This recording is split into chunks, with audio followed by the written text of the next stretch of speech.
This is my favorite guitar plugins. I love playing guitar. Obviously, it's one of the instruments that I do play. Play a little bass also, and I find this one to be the best when it comes to guitars. That's amplesound.net. I've told you guys about this in the past. They are not cheap. I'm going to say that up front. But I do have a plea for Ample Sound, and that is please come to iOS. It's the one thing on iOS that doesn't exist. Really quality bass and guitar um, apps. There are none. So if there was a way, even if it's a modified version to where it still has the sounds, but maybe not all the extra bells and whistles, that you could come to iOS, Ample Sound. This is really me begging you. And yes, I do have products from you because I am a fan of it. So I'm going to look at products right now and show you some of these products that I do like. This is for everybody. Um, you don't have to have every one of these guitars, though they all are great and nice and um, they work really well. But you could look into getting a few different ones. And one of my favorites, if you like blues and jazz, is this Ample Guitar Semi Hollow. It's basically a Gibson ES 335 for blues, for jazz. I think it's the best in my opinion. You can't go wrong with having a Stratocaster. In my opinion, a Strat is everything from the John Mayers to the funk to the whatever. You need a Strat. It's just kind of important. A Telecaster.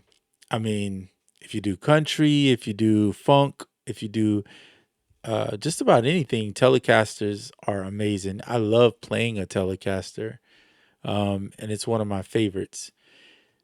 You can't go wrong with a Les Paul, especially if you're into rock music.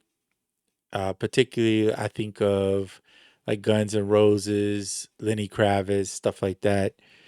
If you're into like Carlos Santana, he's on this PRS type vibe. That would be where you want to head over to. So all of these are great, but you don't need them all. You just need to a couple of them, depending on the styles of music that you really want to get into. Then we get down to some different types of guitars here, where we come into the acoustic, and I believe this is a necessity. This is a nylon string. So anything from Spanish guitar to flamenco to, well, that is Spanish, I guess, guitar. But also, I'm thinking of like folk music or just beautiful ballads. Even some jazz can be played on a nice nylon string. This is the way to go. This is a great one. The Martin D41, I mean, the Dreadnought, come on, that's like classic. Same thing I would say for maybe a Taylor 714 right here. Really nice. Both of these equally good acoustics. The Gibson is amazing too. There's a lot of songs that are played on that one. So any of these, I would say grab them. These four, one, two, three, and this one, four, if you need acoustic. Now, bass wise, I'm always going to say a P bass works on everything for the most part. But you could go with a jazz bass too. So having both of those would be great. If you can't afford both and you can only have one, definitely get the P bass. It just about works for everything. Um, but you could go with the Victor Wooten guitar, because he has a P bass on the front, or P pickup on the front, precision that is, and then a jazz pickup on the back. So you get a little bit of both, and you could kind of go that route. But I would still say ideally get a jazz bass and get a P bass. Those are the two basses that are probably used the most on almost every song. The next thing I would say is if you really want to get into some jazz, you probably need an upright bass. So grab yourself at least an upright bass right here. We'll keep it moving. And you'll see now we get into a different field where it's more of a specialty depending on the person's taste. But these are Chinese instruments and they have a collection of them. I love, love, love this. I'm going to call it a harp, even though it's a different name. It's a 76 string peacock shape. Konghao. It's what the actual name of it is, I guess. So for me, this one is just a harp. That's how I view it, right? So I think it's a necessity to have a harp. It just gives some different sound other than a piano, right? And then there's all these other ones that are really intricate.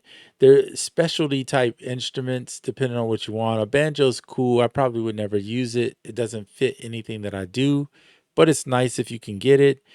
And then the ukulele, however you pronounce it, is a cool Hawaiian sounding instrument. Um, so they got demos, so definitely check out the demos of these instruments being used. And keep in mind, so let's go here, products purchase, that these prices have sales on these. So you'll see when they show them in red, they're on sale. But you also can buy bundles. So let's say you wanted to get the 7-in-1 electric. You'll see your total price is 458. So you save by doing bundles. Normally it would have been 761. So if you catch that or catch a sale that they have, you can get these pretty cheap. And once you buy into Ample Sound, they give you a little discount. So yeah. So definitely check that out. You'll see some of these require an iLok account. It's mostly the Chinese instruments that I've noticed. So keep that in mind when you're buying that you may have to do that. Um, and that's all I have really to say about this. Ample sound guitars are just phenomenal, work really good, and they are running some promotions on certain ones. So pay attention to that. Buy when you can. And I definitely say I don't need them all, so I haven't bought them all, obviously. I just buy one or two here or there when I need a different instrument. But it's worth having, and if you catch a sale, most definitely. All right, that's all I got to say on Ample Sound. If you're interested, they do not pay me. I'm doing this on my own will because this is what I actually use when I'm making music. So I just wanted to show you guys.